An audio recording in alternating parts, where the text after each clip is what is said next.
It's like, huh, huh, huh. Like...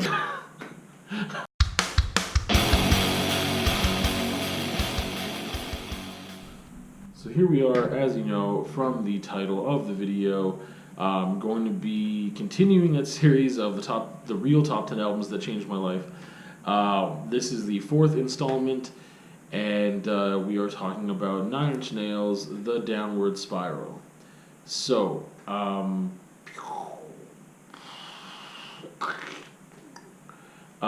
this album is a really big deal, obviously, that's why it's in the top 10.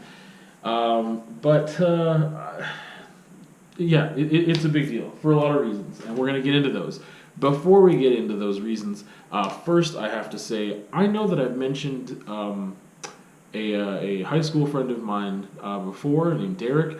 I don't remember in what video. It's probably been mentioned more than once, but he's the kind of the person who introduced me to heavy music, and I've definitely shouted him out in the past. And continuing that, I guess, like, there was an acquaintance, a good buddy there, Kevin, who was a friend of Derek's in high school, and we weren't in the same grade or anything, so I didn't have any classes with Kevin, but we drove around a bunch, and he introduced me to some super cool music. So some of the stuff that Derek was into, but a lot of, like, offbeat stuff that I probably wouldn't have found on my own. Some stuff I might have, for sure. Like, I would have come across 9 Inch Nails eventually, but probably not as early. I mean, until he, like, as early as he introduced them to me. Is that a sentence? But yeah, I came to know 9 Inch Nails through Kevin. And a lot of other cool stuff, like I said, I probably never would have found at all. And, yeah, so shout out to Kevin for introducing me to 9 Inch Nails, because still to this day it's one of the top 4 musical artists that just, yeah, top 4 for me. Okay, getting to the album and why it's super important, and kind of reviewing it at the same time and everything else. So I don't know what to lead with, but ultimately I think that we paint it with some broad strokes here first. This album is not what I would call a mature album. It doesn't feel like that, but that's not a bad thing. So I heard, this is the first, I should say, this is the first album by 9 Inch Nails that I bought for myself, that I was kind of, I don't remember, I honestly can't remember what songs I was introduced to by Kevin, so I don't know if they were even on this album, the first songs that I recall, which is weird. I should remember that, but I remember just a kind of smattering of different songs that were definitely somewhere off the Fragile, some were probably off here, maybe some were off Broken, and other albums or not albums, just singles that were on soundtracks and things like that. So I don't really remember exactly what songs were the first ones I heard. However, this was the first album I owned, and that's why it's so important to me, and that's why I'm reviewing it. I mean, after this album, I went and got Broken, I got Further Down the Spiral, which I did not appreciate at all, like these, at the time, these remix albums and stuff that I love now, but yeah, anyway, at the time. And then it took me a while before a couple of years before I got into The Fragile, and that ends up being like my favorite album. But anyway, so when I say it's not a mature album, that's not a bad thing. I feel that there's so many things I'm going to say that are probably very cliche. There's a rawness to it. Like, it's not super polished. There is a rawness to it. There's a juvenile angst that sits on this album. There's a lot of see, when I say things like juvenile and angst, that always, I usually would interpret that as not a good thing, right? But I'm trying to present this in a way where it is a good thing, because I really feel like it is, and not just for the time that it was introduced to me or the time that I got it. Like, I bought it when I was I don't even know, 16, maybe 16ish, 17 at the whatever, like 16, 17. So I mean, yeah, it hit me at the right time. But also, I mean, still to this day, I recognize those things on that album, and I don't think I recognize them as juvenile or immature or angsty then, because that's exactly the space I was sitting in myself, right? So with time and distance and more a larger body of work to compare it to, obviously, like it's chronologically, it's also it's in the first part of Trent's career, right? So of course it's not going to seem as mature as other work, right? But this is part of the beauty of it, is this rawness that's there, and despite the rawness, there's also like some polish because, as Trent has said many times, he writes pop songs. These are pop songs, like that is what he does, and that's what he has claimed to always have done from the beginning. You know, I mean, especially with Pretty Hate Machine, like I feel like those sound more pop than a lot of the songs that are on, or maybe all the songs that are on the Downward Spiral. Like Pretty Hate Machine sounds like, oh yeah, that's exactly what you were trying to do at the time, was like make pop music. Obviously still darker, obviously still introspective, still with pain and a lot of other things, and not in a traditional or mainstream pop sensibility. But anyway, this isn't a review about Pretty Hate Machine.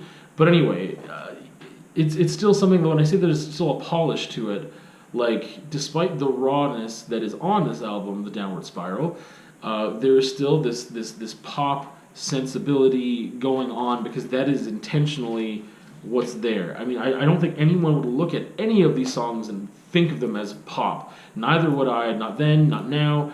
But there is, for some tracks, especially with instrumentation and the song structure, pop elements, I guess.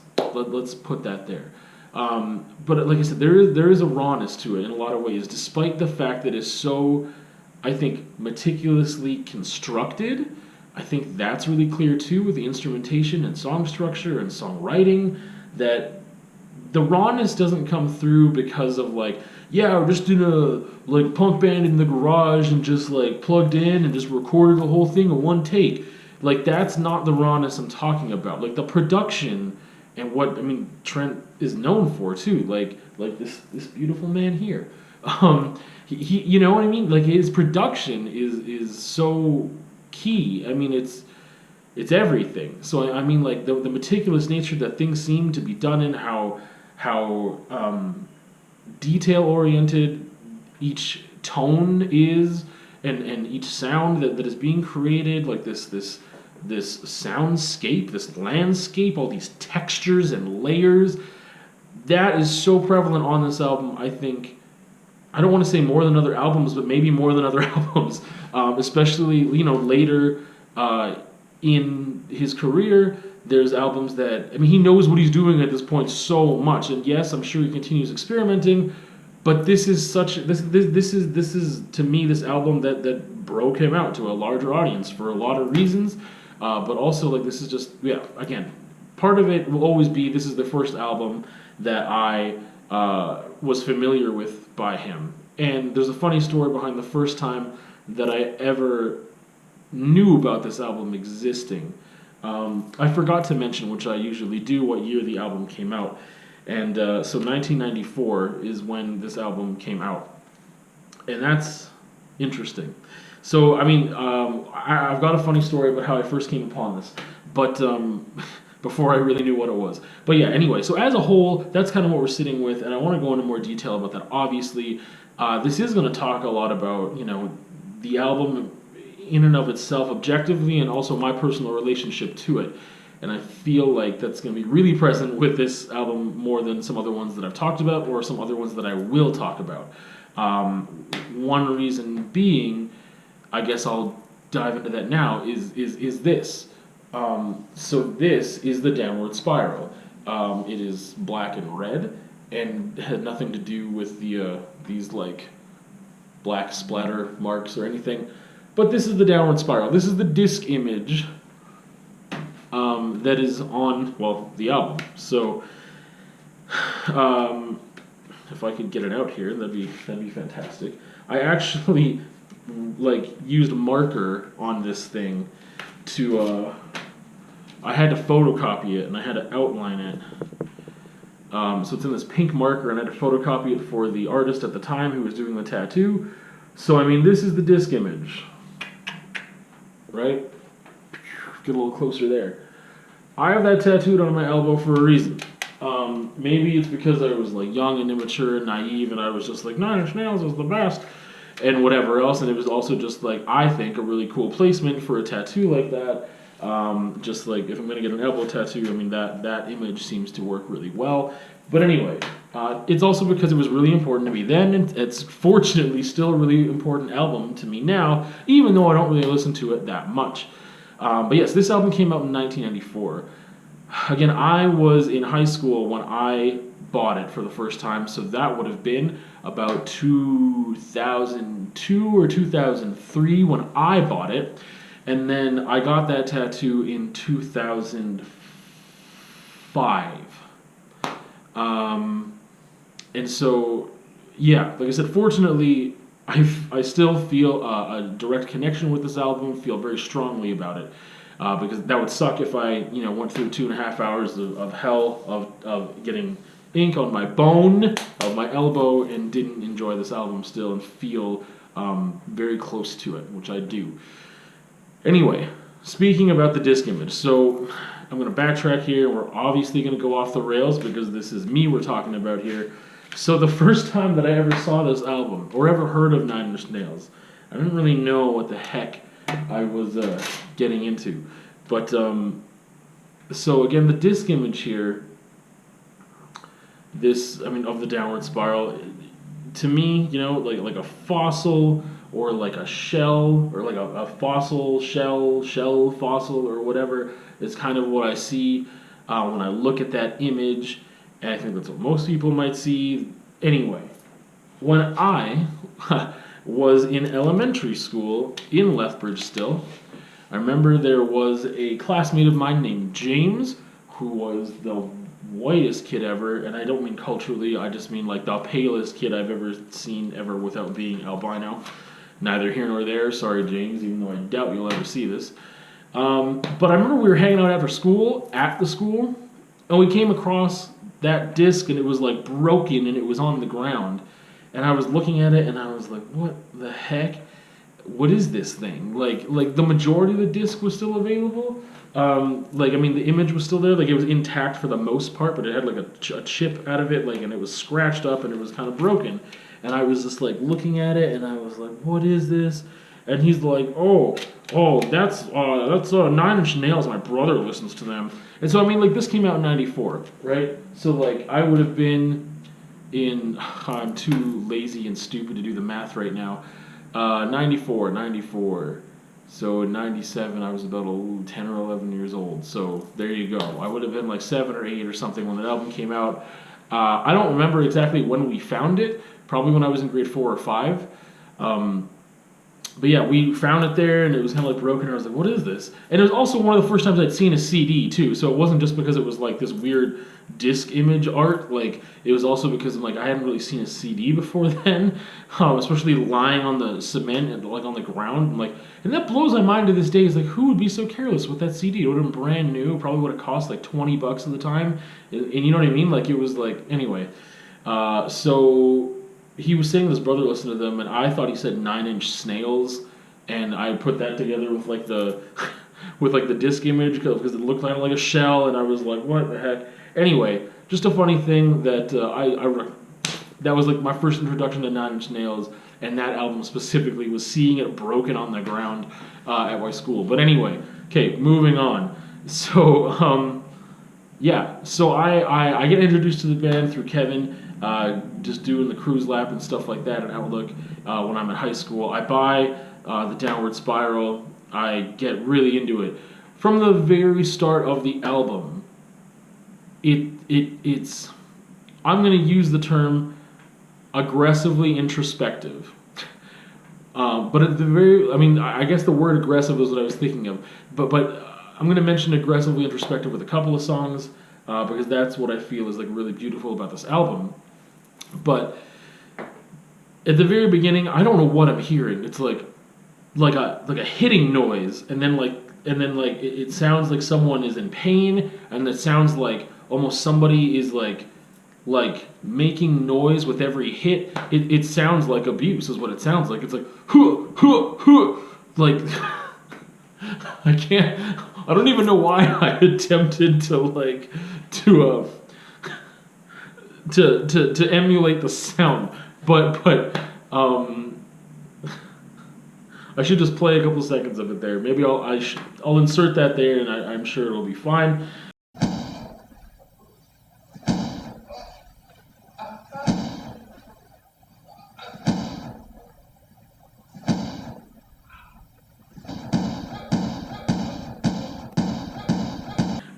Anyway, but it sounds like abuse, right? And then the track finally starts, and how do I describe it? I mean, it's like it's clicky and it's fast, and the vocals, like Trent's vocals, it's like a call and response with himself in a way, or another part of him that's him speaking more than singing at first, and then like a whisper back, but like an ominous type whisper, right? I am the voice inside your head, and I control you. And they list all these things, this call and response, but it's like I said, it's quick, it's clicky, it's so hard to describe the sound. To me, I know that Nine Inch Nails is like industrial, but to me, the reason why they're one of my top 4 favorite musical artists of all time, and I keep saying they, really it was just Trent for the well, whatever, Atticus and all that stuff. Anyway, but it's because I can't put them in a genre. That's one thing I love about a lot of the musical artists that I really like are like kind of like staples of mine for life, is that it's like I can't just put them into a genre, and I'll probably make a video about this, about my top 4 favorite musical artists of all time. But I know it's industrial and it has those elements, but to me, I guess it's not just that. There's these, again, song structure and other things that he was trying to accomplish through like a pop sensibility in a way. But anyway, this it was just like nothing I'd ever heard before. And even since then, like with other music that's apparently in the same category or box, like Skinny Puppy or Ministry or whatever, and I don't get into like the nuanced, like, no, that's not industrial because this and this and this. Like, I don't know, I just don't get into that much, but I mean, there's other things in that realm that have some elements that they share, and so none of it sounds like Nine Inch Nails to me, really. But anyway, it's just like this. The point was that I was getting to is that there's an electronic sound that is coming through, and it's also so aggressive. It's not like dancey. And whenever I thought of electronic music before, then it was like, oh, it's got to be like dancey. But it's like, it's what is the word I'm looking for? Manual is not the word, but it's physical. It's somewhat like digital and electronic, yet with a very visceral,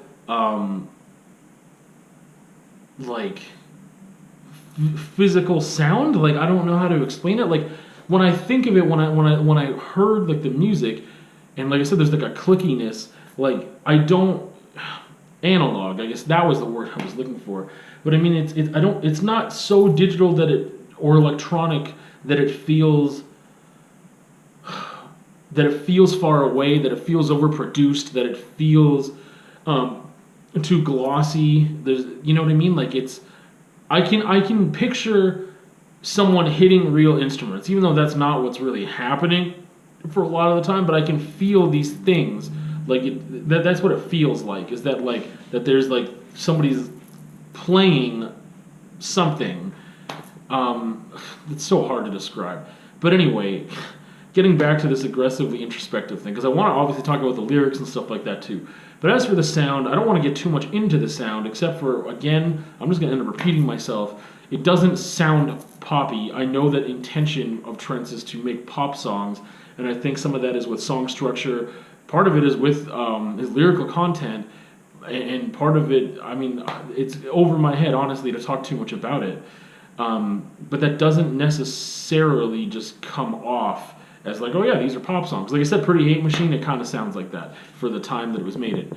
But we start off with Mr. Self-Destruct. That's what I was talking about. I keep doing things backwards here and not like saying things in order because I'm silly. I just woke up from a nap, falling asleep on the couch here in Studio Mars. So it starts off just so aggressive and at the same time introspective. There's a duality, there's this call and response, there's another voice, but really it's the same voice. I think that's the impression we're supposed to get. There's this. I mean, again, like it doesn't start off with vocals. It doesn't start off with instrumentation. It's not like, oh, we have a little piano or like a guitar starting things off. No, it starts off with what sounds like hitting, right? Abuse, that is really. That's what starts the album off, and I think that a lot of what is in this album is self-abuse in a way. I mean, the song's called Mr. Self-Destruct. That's what we start off on. But I mean, later there's abuse of others, abuse of self, a lot in the album, and I don't know how to describe it right now. So I hope that I do a better job later in this review of kind of describing what that means and how I interpret it. Because it sometimes gets aggressively sexual. There's scathing criticisms of Christianity. There's a lot of things, and I mean I hate to use the word dark. I mean there's darker themes here, but they don't necessarily sound dark in a way that I would use that word normally. Because that's the thing with the instrumentation and the type of music that's backing these themes. It's not like it's light and like fluffy. Like when I think of like something like that's kind of juxtapositioned in a certain way, I'm like, yeah, Everclear, their music a lot of the time sounds like the chord progressions and all this stuff and the key they're using. It's like upbeat and poppy and like beautiful and happy, and then the stuff they're talking about is like, oh, this is some real shit, and it's like darker subject matter, but it's presented in a very light and fluffy and happy way. That's not what's happening here, but despite the fact that I said that the first sounds you hear on the record are like hitting and abuse of some nature, that it's still just like the music itself. It doesn't sound gloomy to me the majority of the time. I think there's like a grinding sometimes that happens, wow, how do I explain? I should have thought about this more earlier. How do I explain this sound? There's a slow grinding pulse of realization that you are not the person you want to be. That seems to happen a lot. And that's backed up by the music. And I don't know how else to describe it, because sometimes there's this aggressive sound, and the sound to me still isn't dark. And there's like heavy sounds, but to me they still don't sound dark. So I know that's the wrong word, but I don't know how to explain it. I really don't. To kind of get into, I guess like I mentioned, like the soundscapes and everything, there's meticulousness, there's layers of these sounds, of tracks, of so many things that I probably can't even hear that are there, and it's textured, and I mean that's the thing. So many of these tracks are not just like simple. Like I said, I think that after a long time you refine a craft and things seem to get stripped down into simpler elements, because you're like, I know how to do this thing with only 3 strokes rather than 15 or 50 or whatever, right? And it doesn't necessarily mean that the earlier stuff is sloppy and horrible, because this is, I think, earlier stuff where there's so many textures and so many layers and so many different things going on, but it is still cohesive. It's just that, I guess in some ways it's an abuse to the listener in some ways of these sounds, but not in a way that you couldn't listen to it. Not in a way that's like, this is like noise, like glass scraping on like nails and stuff. Like, no, it's not so, it's still very palatable to listen to. And there's some beats in there, right? Like Closer, right? Like Closer is arguably the biggest hit off this album. You know, and it is also, like I mentioned before, like sexually aggressive.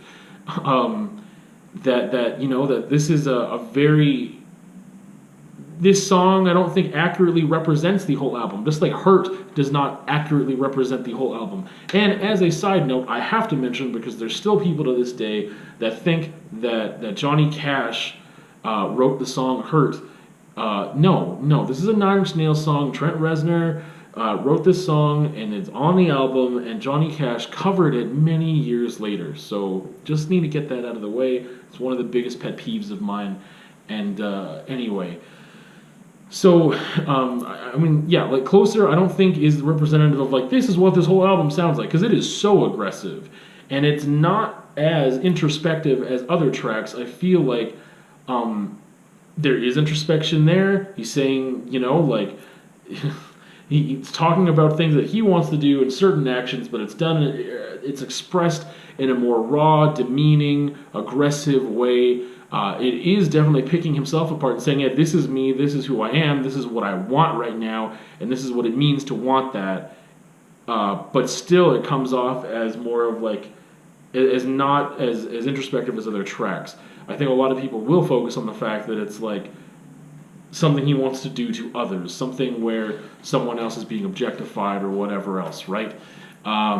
When, you know, because of whatever, I can see that this is an introspective track. But again, this is so aggressive, it's not really a good, like, oh, you want to know what this album is? Listen to Closer. I wouldn't say that. Same thing with like Hurt. It's very different, like, than that. I mean, this is a really introspective song, like really, really introspective, but it's also like incredibly sad and very depressing in its sound and in its lyrical content and themes. It's just incredibly being at such a low point, and it sounds like that. Yeah. So those are the two songs I think that are arguably the biggest songs on the album. I would say that they don't represent the majority of the album. They're obviously huge parts of it. But I think songs like Ruiner, The Becoming, those two songs to me represent more of what this album is. And they go along with Mr. Self-Destruct, I Do Not Want This, with that aggressively introspective feel where I can identify, I can relate, I can feel the wheels turning. I know that the expression that's happening here is reflective, right? Like, I know that what is happening is Trent is trying to figure himself out, or he is figuring himself out, or he did figure himself out. Like, that is what's happening in those, like, 4 songs, and what happens, I think, on the majority of this album. There's some weird times, I guess, that's what's not happening at all. I think, like, what am I thinking of right now? I mean, in the title track, in Big Man with a Gun, like, that's out here, and it's telling a story that I don't think is Trent's story. And the majority of time we are talking very personally about Trent, or he's talking about himself. He's working through stuff, he's figuring stuff out. The introspection on here is what really drew me to the album. There's change happening here, right? Like, there's a metamorphosis happening here. This might also go into the disc image in some way. But I mean, this is one thing that I identified with more than anything else that I've listened to at this point in my life, in such a way, because I felt this reflective, introspective thing. I was writing prolifically just for my own purposes about my own emotions all the time during this period, and felt like, whoa, this is like someone is creating this music that is so, it's like challenging himself, and thus it's challenging me as well to be reflective, to see what I can relate to in this, compare, to see the things I don't relate to and still be like challenged. That's the thing. This is a challenge in some ways to himself. This is, I mean, it's called the downward spiral, right? Like, I mean, there's songs on here that directly reflect the fact like this is maybe not who he wants to be, that he is admitting this is who I am right now and this is not who I want to be. I mentioned like aggressively sexual with Closer, but I mean songs like Eraser and Reptile I think fit into there as well. They don't sound as aggressive or as blunt as Closer does, but I mean they're still about like this is maybe how I am treating sex, this is how I'm treating women, this is how I'm treating myself, and I didn't understand those things as much then. I mean, with Closer, I think that like to me, Closer is so surface level. Like, I mean, it gets interpreted that way a lot, and now I see it at a very different plane than I did then. But right away, Eraser and Reptile, I saw those I think for what they were at that time, and again, they don't come off as blunt or aggressive as Closer, but they're still aggressively introspective with this element of sexuality and how one treats sexuality, treats themselves and treats others, and the act of sex, and relationships, and connecting with someone else in a way that's supposed to be intimate. And I mean, Closer is a part of that. But oh man, this whole thing, like I said, it's so reflective and introspective. It's an open wound. It's you know what I mean? Like it's like an open wound that you're digging in, and like I said, some of the soundscapes on this thing are just so like it's almost like a grinding, like of it's palatable to listen to, at least to me it is, and then you get a reprieve sometimes with a song like the one instrumental, like true instrumental, A Warm Place, and that is depressing as well, right? And it does make me reflect, like that song, like I don't skip that song. If there's any song I skip, it's Hurt, because it's way too depressing and because I don't identify enough, or because it's too sad and I never enjoyed that feeling.